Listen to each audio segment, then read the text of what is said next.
Everyone, very very good morning to all of you. Welcome to JRF Adda. Thumbnail पर आपने देखा कि अगर आप सभी लोग जून 2024 की तैयारी करना चाहते हैं तो कौन सा ऐसा टॉपिक होना चाहिए पेपर वन का जिससे आप लोग अपनी तैयारी को शुरू करें, या कौन कौन से ऐसे टॉपिक्स हैं जो यूजीसी नेट एग्जामिनेशन के पेपर वन में आप लोगों के लिए बहुत ही ज्यादा जरूरी हैं। इस पर आज का वीडियो हमारा होने वाला है। ये क्लास उन स्टूडेंट्स के लिए है जो सेल्फ स्टडी पर डिपेंड हो रहे हैं, या फिर ज्यादातर केसेस के अंदर फर्स्ट टाइम कोई भी टॉपिक को पढ़ने वाले हैं। तो उनके लिए कौन सा टॉपिक का कैसे पढ़ना है, पहले कौन सा पढ़ना है, वो बहुत जरूरी होता है। क्योंकि अगर आपने सबसे पहले एक ऐसा यूनिट उठा के पढ़ना शुरू कर दिया जिसमें आपको पढ़ने में मजा नहीं आ रहा है, तो यकीन मानिएगा कि पेपर वन आप लोगों के ऊपर से ही जाएगा और बहुत ज्यादा डिफिकल्टी हमको देगा। अब पेपर वन जितना इंपॉर्टेंट हो गया है, पेपर वन पढ़ना भी जरूरी है, तो क्यों ना इसको मजेदार बनाया जाए। तो आज का पूरा सेशन इसी को लेकर डेडिकेटेड है। अगर आप लोग फॉर द फर्स्ट टाइम आए हो चैनल पर, तो चैनल को कर लीजिएगा सब्सक्राइब। किया हुआ है तो थैंक यू सो मच। ऐसे ही कमेंट करते रहिएगा, हमारे साथ बने रहिएगा, और अदिति मैम के लिए कोई भी सजेशन हो तो बताते रहिएगा। चलिए शुरू करती हूँ आज के मेरे मॉर्निंग मोटिवेशन कोट के साथ में। देखो, एक बहुत ही इंपॉर्टेंट कोट है जो मैंने यहाँ पर आप लोगों के लिए लिया है, और ऑफ कोर्स हम सब लोगों के फेवरेट है एपीजे अब्दुल कलाम सर। मैं हमेशा आप लोगों को इनके कोट्स दिखाती भी चलती हूँ। तो देखो, punctuality is not about being on time. हमेशा हमको ऐसा लगता है कि समय का पाबंद होना बहुत जरूरी है। हमेशा सुना है, घर वालों से सुना है, पेरेंट्स से सुना है, टीचर से सुना है, सभी लोगों से हमने ये चीज सुनी, हर सक्सेसफुल आदमी से हमने ये चीज सुनी है। बट इनका ये कहना था कि punctuality is not just about being on time, it is basically about respecting और योर ओन कमिटमेंट्स। ये चीज बहुत जरूरी है। मैं हमेशा आप लोगों को ये चीज बोलती हूँ, जब भी आप किसी भी एग्जाम के लिए प्रिपरेशन स्टार्ट करो, not necessarily UGC net examination, but किसी भी एग्जाम के लिए प्रिपरेशन शुरू करो, या कोई भी लाइफ में आपको डिसीजन ले लिया है आपने, तो बहुत जरूरी एक चीज ये है कि आप उस डिसीजन की सबसे पहले खुद रिस्पेक्ट करो। आपने जो अपने आप को कमिट कर दिया है कि यार मैं ये चीज करूंगा, मतलब करूंगा ही। आपको अपने अंदर वो सेल्फ बिलीफ डेवलप करना है, अपनी नजरों में कभी नीचे नहीं आना है। देखो, आपको 1000 लोग दुनिया में मिलेंगे जिसमें से 999 लोग आपको नेगेटिव साइड ही दिखा रहे होंगे चीजों का, आपको गलत ही बोल रहे होंगे। मतलब जिसके साथ सही होता है वो बहुत कम होता है जो आके बात करता है, जिसके साथ में गलत होता है वो ऑब्वियसली बात करता है। ह्यूमन साइकोलॉजी है। तो मैं आपको जेन्युइन बता रही हूँ, 1000 में से 999 लोग ऐसे होंगे जो आपको नेगेटिव साइड दिखा रहे होंगे। बट मेरे हिसाब से वो सब मैटर नहीं करेगा अगर आप खुद जानते हो कि आपने क्या किया, कैसे किया, और कितना आप लोग कमिटेड हो किसी चीज को लेकर। तो ये बहुत जरूरी है कि अपनी नजरों में अपना स्टैंड रखना है। आपने अपने आप से जो प्रॉमिस किया है वो निभाना है, चाहे जो भी कमिट किया हो। आपने कमिट किया है कि जून 2024 में मुझे इतनी तैयारी करके जाना है, तो जाना ही है। पेपर कैसा भी आए, नेगेटिव मार्किंग हो ना हो, सिलेबस चेंज हो ना हो, कोई फर्क नहीं पड़ता। आपने कमिट कर दिया कि आज से तैयारी शुरू, तो मतलब शुरू। आपने सोच लिया कि रोज का 1 घंटा ही पढ़ना है, पर तय कर लिया तो पढ़ना है, चाहे कोई भी समय पर पढ़ो, पर पढ़ना है। इसका एक और रीजन है जो मैं आपको दे सकती हूँ, और वो है आप लोगों का बायोलॉजिकल रीजन। देखो, हम सब लोग जानते हैं कि हमारे ब्रेन के साथ में एक बायोलॉजिकल क्लॉक फैक्टर जो है वो बहुत ज्यादा अटैच होता है। हमारी बायोलॉजिकल क्लॉक कब खुश होती है? सबसे पहले तो जब हमने जो चीज डिसाइड कर लिया हम वो कर लेते हैं, तो होती है। ठीक है, सबसे इंपॉर्टेंट चीज यही है कि आपकी बायोलॉजिकल क्लॉक सेट होनी चाहिए। आपने सुबह 6 बजे का अलार्म लगाया और आप 6 बजे उठ के देखो, लगातार 5 दिन ऐसे करके देखो, आपको जो छठा दिन होगा ना, इतना खुशी होगी आपको और इतना अच्छा फील होगा अपने बारे में कि यार मैंने बोला था कि मैं उठूंगा और मैं उठ गया। तो मैं आपको जेन्युइनली बोल रही हूँ, एक बार करके देखिएगा, मजा आएगा। चलेगी, आगे बढ़ते हैं। अगर आप लोगों में से कोई ऐसा है जो फॉर द फर्स्ट टाइम मुझे देखने आया है, तो मैं आपको बता दूं कि मेरा नाम अदिति है। पेपर 1 और पेपर 2 कंप्यूटर साइंस आप लोगों के लिए लेके आती हूँ। कंप्लीट पेपर पैकेज आप लोगों के लिए है। और यहाँ पर आपको मैं बता दूं कि जेआरएफ अड्डा पर हमारा नया बैच भी शुरू हो गया है, एटम 2.0। ठीक है, जहां पर मैं तो इसी मोटिवेशन के साथ और इसी कमिटमेंट के साथ में आपको पढ़ाऊंगी। और अगर आप सभी लोगों ने YouTube पे मेरे वीडियोस देखे हैं तो आप ये भी जानते होंगे कि मेरा मेन मोटिव ये रहता है कि it is not just about an examination. ठीक है, एग्जाम तो होते ही हैं, आएंगे जाएंगे, but it is all about personality development. It is all about having fun in what you do, because journey बहुत इंपॉर्टेंट है। डेस्टिनेशन तो पहुंच जाना है, कैसे ना कैसे पहुंच ही जाना है, बट जर्नी मजेदार होनी चाहिए। तो मजेदार जर्नी के साथ में चलेंगे, अच्छे से मस्ती से पढ़ते हुए चलेंगे, और जो इंपॉर्टेंट है उसका क्या क्वालिटी होता है कंटेंट का, वो आप लोग YouTube पे देख के आइडिया लगा सकते हो। ठीक है जी, आप सभी लोगों को मैं ये बता दूं कि जेआरएफ अड्डा वेबसाइट पे आप जा सकते हो, जेआरएफ अड्डा एप्लीकेशन पे भी। अब 20 तारीख तक ये ऑफर था तो कोड अभी वैलिड नहीं है, बट स्टिल आप लोग जाके पेपर 1 और पेपर 2 का कंप्लीट पैकेज ले सकते हो। कोर्स की प्राइसिंग भी आप लोगों के सामने है कि कैसे कैसे क्या क्या आपको करना है। अब अगर आप सभी लोगों ने यूजीसी नेट एग्जामिनेशन पेपर 1 की तैयारी करने की ठान ली है, तो आप सभी लोगों ने अगर ओरिएंटेशन सेशन नहीं देखा था, अगर आपने ओरिएंटेशन सेशन देखा है, तो मैंने पूरा रिदम बताया था कि हम लोग पेड में कैसे पढ़ते हैं। पर जितने भी हमारे बच्चे हैं जो ये जानना चाहते हैं कि अगर पेपर 1 को कवर करना है तो कौन सी यूनिट से हम लोग शुरुआत करें, कैसे हम लोग पढ़ाई करना शुरू करें, तो मैं आपको उसी सेशन की एक छोटी सी झलक देती हूँ, जो पेड सेशन था उसी की छोटी सी झलक देती हूँ। देखो 2023 में आप लोगों का 2 बार पेपर जो है वो मैं एनालाइज करूंगी। देखो 2023 फरवरी में भी पेपर हुआ, बट मेरे लिए उससे ज्यादा इंपॉर्टेंट है जून और दिसंबर वाला पेपर। तो अगर मैं कुल मिला के इन टोटलिटी बात करूं तो जून का जो पेपर था उसके अंदर कुछ इस तरीके का सिनेरियो है जो आपके सामने चला था। हम लोग अगर बात करें तो आप सभी लोगों के लिए जो पेपर 1 है उसके अंदर आपकी 10 यूनिट्स है, और ये जो 10 यूनिट्स है इनमें कोई गारंटी नहीं है कि हर यूनिट से मैम 5 क्वेश्चन आएंगे, ऐसा कुछ भी गारंटी नहीं है। हो सकता है किसी यूनिट से 10 आ जाए, हो सकता है 7 आ जाए, हो सकता है 4 ही आए, तो ऐसा कोई गारंटी नहीं दे सकती हूँ। बट हाँ, ये जरूर मैं आपको बोल सकती हूँ, ये जो 10 यूनिट है ये आपके सब्जेक्ट पर बहुत ही ज्यादा डिपेंड करती है, बहुत ही ज्यादा मैटर करती है। लाइक फॉर एग्जाम्पल, अगर आप लोगों का पेपर 2 कॉमर्स है तो आप ये मान के चलिएगा कि आपके पेपर में रिसर्च, मैथमेटिकल रीजनिंग या डेटा इंटरप्रिटेशन, ये वाली जो चीजें हैं ये आप लोगों की अच्छे लेवल की आती ही आती है। ठीक है, इसी तरीके से कंप्यूटर साइंस से हो तो आपको पता है कि आईसीटी कम आए पर अच्छा आता है। जैसे इस बार दिसंबर के अंदर सरप्राइज किया, इतना ज्यादा आईसीटी नहीं पूछा आप लोगों से। तो मैं ये कह रही हूँ कि अगर खेला जाएगा तो वो आपके सब्जेक्ट के ओरिएंटेड ही खेला जाता है। और ये भी मैं आप लोगों को बता दूं कि बहुत सारे बच्चों का मेरे पास में मैसेज आता है, ये बोला जाता है कि मैम हमें समझ ही नहीं आता है कि पेपर 1 और पेपर 2 को कैसे टाइम दे, क्या दे।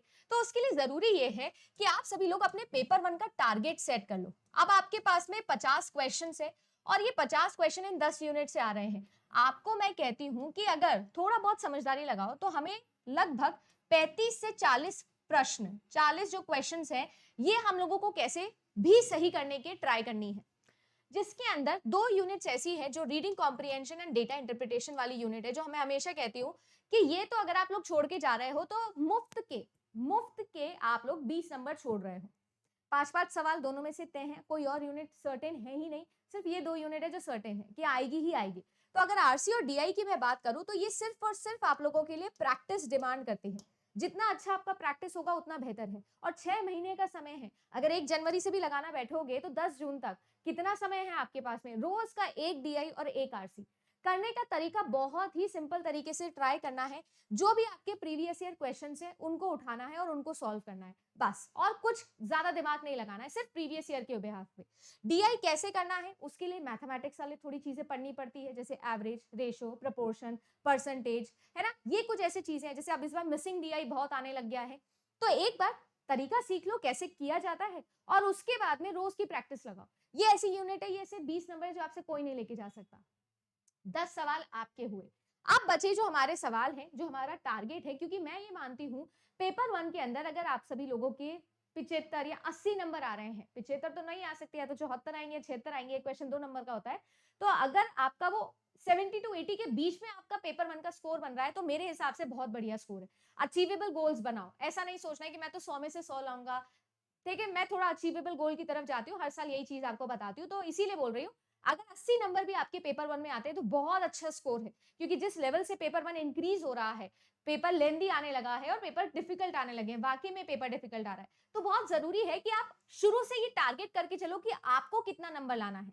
हो सकता है कि आपके पेपर की जो कट ऑफ है वो पिछले 4 सालों की कट ऑफ का आपने एवरेज निकाला, तो मैम हमको तो 180 नंबर लाने हैं और मेरा पेपर 2 बहुत स्ट्रांग है मैम।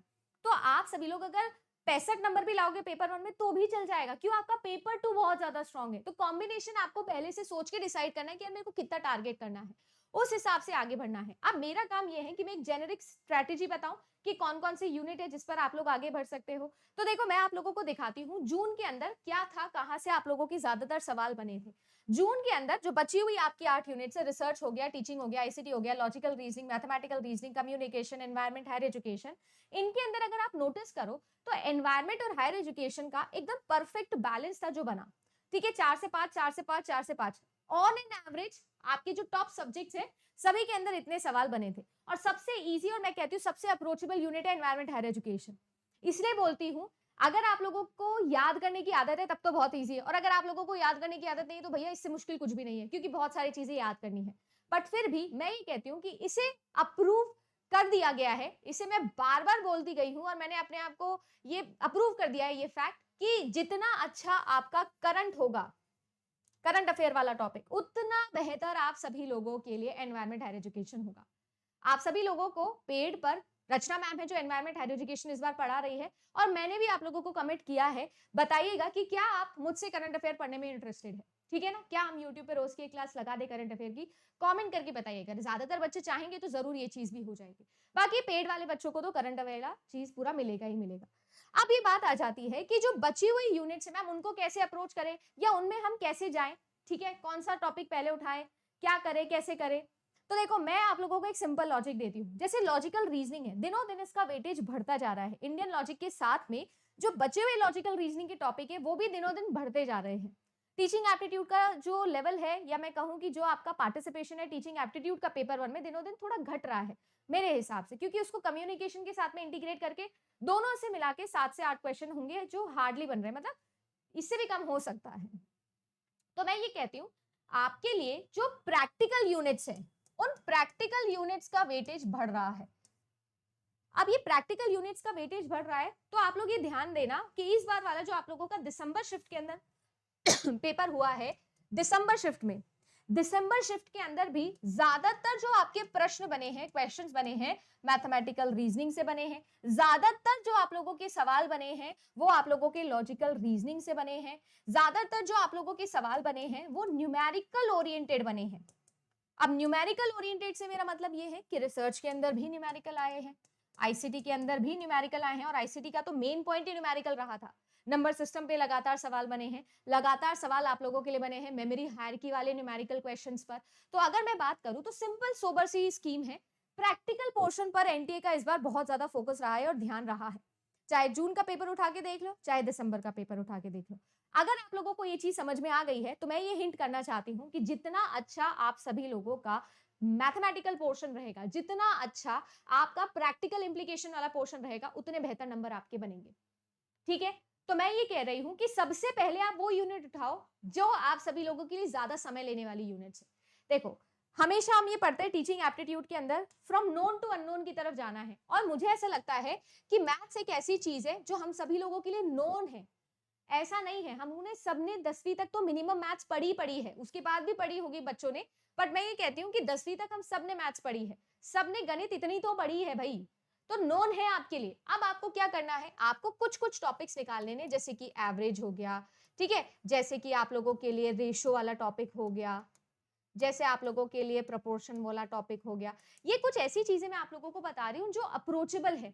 मैं मानती हूँ आपको मैथ से डर लगता होगा, मैं ये भी मानती हूँ कि आप लोगों से एंजाइटी के अंदर, हड़बड़ाहट के अंदर, घबराहट के अंदर गलत हो जाते होंगे सवाल। कोई दिक्कत नहीं, बहुत समय है, बहुत समय, 6 महीने बहुत होते हैं।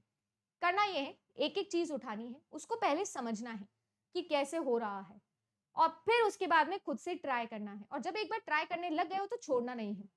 अपने आप पे गुस्सा नहीं खाना है, झूंझल नहीं खानी कि नहीं हो रहा, नहीं हो रहा, नहीं हो रहा, मैं तो छोड़ रहा हूँ मैथ, ऐसा नहीं है। ट्राई करते जाना है, क्योंकि देखो at the end of the day आपको पढ़ना ही पड़ेगा। मुझे एनवायरमेंट हायर एजुकेशन बिल्कुल नहीं पसंद है, बट स्टिल करंट अफेयर पढ़ के जाती ही थी ना एग्जाम के अंदर, ऐसा तो नहीं बोल सकते ना छोड़ दो यार। देखो, कुछ छोड़ोगे तो कुछ बहुत ज्यादा पढ़ना पड़ेगा, और पता चले जो बहुत ज्यादा पढ़ के गए उसमें से सवाल ही नहीं बना, क्योंकि पेपर तो आप और मैं बना नहीं रहे। अगर आप और मैं बना रहे होते तो फिर भी हम अपना थोड़ा बहुत एडजस्टमेंट कर लेते भाई, पर नहीं कर सकते। तो सिंपल सोबर सी स्कीम है, जो चीज एनटीए ज्यादा पूछ रहा है उस पर फोकस करो। आपके लिए प्रैक्टिकल वाला पोर्शन ज्यादा आ रहा है तो प्रैक्टिकल वाले पोर्शन पे काम करना शुरू करो। और मैं आपको यकीन दिलाती हूँ, थ्योरी वाले पोर्शन से ज्यादा मजा प्रैक्टिकल में आएगा, और एक दिन आप खुद मुझे यहाँ पर कॉमेंट करके बताओगे कि मैम मजा आ गया, कि मैथ्स या कि जो भी आपके प्रैक्टिकल क्वेश्चंस होते हैं उनमें 100% श्योर हो आपकी ये सही है तो सही है, गलत है तो गलत है। थ्योरी वाले क्वेश्चन करके भी आ जाओगे तो भी श्योर नहीं हो सकते कि सही होगा कि गलत होगा, क्योंकि वो तो भैया डिपेंड करेगा, सब्जेक्टिविटी है यहाँ पर, तो है ना भाई, वो क्या सोच रहा है, आप क्या सोच रहे हो, किस हिसाब से आंसर टिक किया, उसने किस हिसाब से आंसर चेक किया है, वो सब चीजें बीच में आती है। तो इसीलिए कह रही हूँ कि हमें जो है वो प्रैक्टिस वाली चीजों पर जाना है पहले, ठीक है। इवन आईसीटी भी, जैसे मैं आप लोगों को पेड के अंदर सबसे पहले आईसीटी पढ़ाती हूँ। क्यों पढ़ाती हूँ? क्योंकि देखो, ज्यादातर बच्चे ऐसे होते हैं जिनको आईसीटी से डर लगता है, जिन्होंने स्पेशली उन बच्चों का बैकग्राउंड जिन्होंने कंप्यूटर को बिल्कुल ही एकदम ही छोड़ रखा था, कोई मतलब ही नहीं था उनको, तो उनके लिए आईसीटी थोड़ी डिफिकल्ट होती है। प्लस आईसीटी के अंदर कुछ ऐसे कॉन्सेप्ट्स हैं जो मुझे ऐसा लगता है कि खुद से पढ़ने से नहीं होंगे। मेमोरी न्यूमेरिकल्स या हायरार्की वाली चीजें या नंबर सिस्टम जैसी चीजें मैं मानती हूँ नहीं होंगी, इसीलिए मैं सबसे पहले पेड के अंदर वो पढ़ाती हूँ। जो चीज मुश्किल लग रही है उसको सबसे ज्यादा समय देना होता है ना, तो लॉजिक सी बात है मैम कि हाँ, हम लोगों को सबसे पहले प्रैक्टिकल वाली चीजों पे जाना है। अब देखो, अगर मैं आप लोगों को बोलूँ तो मैंने कुछ टॉपिक से ये आप लोगों को मैंने अपने ओरिएंटेशन सेशन में भी सिखाए थे, तो देखो दोबारा से आप लोगों को बताती हूँ। जैसे टीचिंग एप्टीट्यूड हो गया, तो आपके ऑनलाइन टूल्स हैं, उन पर आपके लगातार सवाल बनते हैं, इवैल्यूएशन सिस्टम, लर्निंग के ऊपर, मेथड्स ऑफ टीचिंग के ऊपर, ठीक है? मैं आप लोगों के लिए यूनिट वाइज भी इंपॉर्टेंट टॉपिक का वीडियो बनाऊंगी, आपके लिए वो सारे वीडियोस आएंगे, बट मैं आपको इन जनरल बता रही हूँ कि मेरी क्या स्कीम रहेगी। पेपर 1 की शुरुआत कहाँ से करें, ये मेरा मोटिव है आज का वीडियो बनाने का। तो देखो, हाइपोथेसिस टेस्टिंग वाला टॉपिक हो गया, और ये हाइपोथेसिस टेस्टिंग के अंदर न्यूमेरिकल बेस्ड क्वेश्चंस आए हैं आपके, ठीक है ना? तो इसीलिए कह रही हूँ, इवन रेफरेंसिंग स्टाइल्स वाले टॉपिक, ये सब टॉपिक ऐसे हैं कि अगर आपको प्रैक्टिकलिटी इनकी नहीं समझ में आती है तो गड़बड़ है। मैं कह रही हूँ कि शुरुआत करनी है इस पेज से। इस पेज पर मैंने जो भी टॉपिक्स लिखे हैं, मैथमेटिकल रीजनिंग वाले और लॉजिकल रीजनिंग वाले, जैसे कि simple interest, compound interest, profit and loss, percentage, time and work, average, ratio, ये सारे टॉपिक्स सही है। अगर लॉजिकल रीजनिंग की बात करूं तो लॉजिकल रीजनिंग के अंदर ब्लड रिलेशन जैसे टॉपिक, डायरेक्शन सेंस वाले topic, square of opposition, traditional हो गया या मॉडर्न हो गया, फैलेसी वाला टॉपिक हो गया, इंडियन लॉजिक वाला टॉपिक हो गया, इमीडिएट इन्फेरेंस वाला टॉपिक हो गया। ये कुछ ऐसे टॉपिक्स हैं जो आप लोगों के सभी सरकारी एग्जाम्स में पूछे जाते हैं। अगर मैं बात करूं इन सब चीजों की, ब्लड रिलेशन, डायरेक्शन सेंस, ये हर एग्जाम में पूछे जाते हैं। सिलोजिज्म हर एग्जाम में, ठीक है? पजल वाला सवाल आना, तो ये हर सरकारी एग्जाम में आता है। तो आप अभी से पढ़ने लगोगे तो इन दौरान आपके जो भी एग्जाम्स निकलेंगे ना, सब एग्जाम देना, आपको तो बहुत बढ़िया फायदा मिलेगा इन सब चीजों का, पहले पढ़ोगे तो। और मैथ्स भी हर सब्जेक्ट में आती है भैया, हर हर सरकारी एग्जाम में मैथ्स तो आएगी, मैथ्स और रीजनिंग तो आती है। तो मैं वही चीज बोल रही हूँ कि आपका डबल फायदा है। आने वाले समय में जितनी भी टीचर की वैकेंसी निकलेगी, जैसे कि अभी DSSS भी निकला हुआ है, अभी आपके लिए NVS निकलेगा, KVS निकलेगा, फर्स्ट ग्रेड निकलेगा, सबके अंदर गणित आएगी, सबके अंदर मैथ्स आएगी, तो दिमाग लगाओ। मैं क्यों बोल रही हूँ कि प्रैक्टिकल पोर्शन से शुरुआत करो, आने वाले पूरे 6 महीने में जितने भी एग्जाम बनेंगे सब में ये काम आएगा। जितने बच्चे जो सेट की तैयारी करते हैं, ये पढ़ जाओ, मैं गारंटी कहती हूँ सेट निकल जाएगा, ठीक है? उसके बाद में अगर मैं बात करूं तो देखो, आईसीटी वाला चीज हो गई। आईसीटी वाली चीज के अंदर मैं जैसे हमेशा बोलती हूँ, मेमोरी हो गई और आप लोगों का नंबर सिस्टम हो गया, ये भी प्रैक्टिकल वाला पोर्शन है। तो पहले इसको करना है सो दैट आप लोग अपना कवरेज कर सको। यही चीज 2023 दिसंबर के अंदर भी हुई है ना। देखो, रिसर्च एप्टीट्यूड का न्यूमेरिकल, ये मैंने ओरिएंटेशन सेशन में भी दिखाया था आपको, ठीक है? फिर आईसीटी के अंदर नंबर सिस्टम पर, मेमोरी के न्यूमेरिकल पर, अगेन प्रैक्टिकल वाला पार्ट है। लॉजिकल रीजनिंग देखो, फिर से कोडिंग डिकोडिंग हर बार आया, सीरीज वाला क्वेश्चन हर बार आया, सिलोजिज्म हो गया, ब्लड रिलेशन हो गया, डायरेक्शन सेंस हो गया। और ये एक एक दिन की चीजें हैं, एक दिन पूरा कॉन्सेप्ट पढ़ो, फिर जम के प्रैक्टिस करो। और मैं गारंटी कहती हूँ सिर्फ प्रीवियस ईयर भी सारे निकाल लिए तो भी आपका एग्जाम में क्वेश्चन बन जाएगा, गारंटी, बिल्कुल भी दिक्कत आपको नहीं आएगी। और ये रहे आप लोगों के मैथमेटिकल रीजनिंग। इस बार मिक्सचर एलिगेशन से लगातार सवाल बना है, अपस्ट्रीम डाउनस्ट्रीम हो गया या स्पीड एंड डिस्टेंस हो गया, लगातार इनसे सवाल बने हैं। तो इनको छोड़ के जाना मुझे ऐसा लगता है कि हमारे लिए एक बहुत बड़ी गलती हो सकती है। इसके अलावा भी अगर आप चाहते हो कि मैं यूनिट वाइज डिवाइड करूं और यूनिट वाइज आपको बताऊं कि कौन सी यूनिट के कौन से इंपॉर्टेंट टॉपिक्स हैं, तो आप जरूर कमेंट करके बताइएगा, मैं वो वीडियोस आपके लिए ले आऊंगी इफ यू वांट। दूसरा सवाल मैंने बोला करंट अफेयर वाला, अगर आप चाहते हो तो मैं जरूर वो वीडियो भी आप लोगों के लिए बनाऊंगी और बनाना शुरू कर दूंगी रोज का। इसके अलावा आप सभी लोगों से मैं ये बोलती हूँ कि मुझे पता है कि आप में से ज्यादातर बच्चे जो शायद पेपर 1 को पहले इतना अच्छे से नहीं पढ़े हैं, या आप पेपर 1 को पढ़ने वाले हैं, जो बिगिनर है तो वो तो पहली बार ही पेपर 1 को पढ़ने वाले हैं। आपको कौन सी यूनिट सबसे ज्यादा डिफिकल्ट लगती है, आपके लिए क्या है, वो जरूर बताइएगा। ये हर साल मैं डेटा कलेक्ट करती हूँ और इसी के साथ में फिर मैं अपना यूट्यूब क्लासेस भी शुरू करती हूँ, तो ये जरूर बताइएगा, ठीक है ना। बाकी अगर आप लोगों को ऐसा लगता है कि आपको डर है किसी चीज का, तो मुझे ऐसा लगता है सबसे ज्यादा समय उसको दो, वहीं से शुरुआत करो। और मुझे पता है practical portion plus practical portion से सवाल भी ज्यादा बन रहे हैं, तो moral of this story and moral of this video, जो कंक्लूजन मैं निकालूंगी वो ये है, प्रैक्टिकल पोर्शन से शुरुआत करनी है, समय सबसे ज्यादा उसको देना है, और समय देके देखो सबसे मजेदार यही रहेगा, ठीक है जी।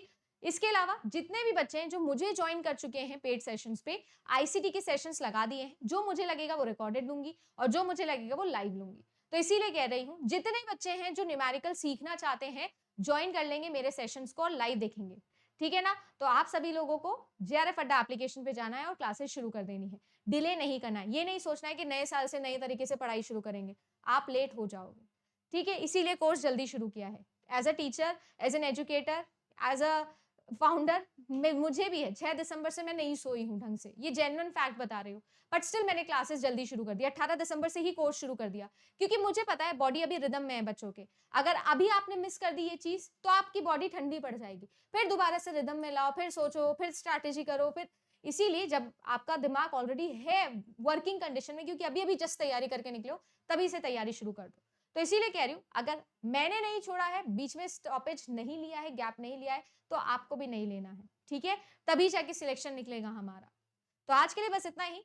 जैसा मैंने कहा, जेआरएफ का मतलब जेआरएफ अड्डा, कुछ खास इस बार करके दिखाना है, उस एंथम पर चल रही हूँ और आप सभी लोगों को भी मेरे साथ में चलना है। जरूर कमेंट करके बताइएगा आज के सवालों का जवाब, क्योंकि उसी के बिहाफ पर मैं आगे यूट्यूब चैनल्स भी प्लान कर रही हूँ या यूट्यूब वीडियोज भी प्लान कर रही हूँ। Okay guys, thank you so much, bye bye and take care.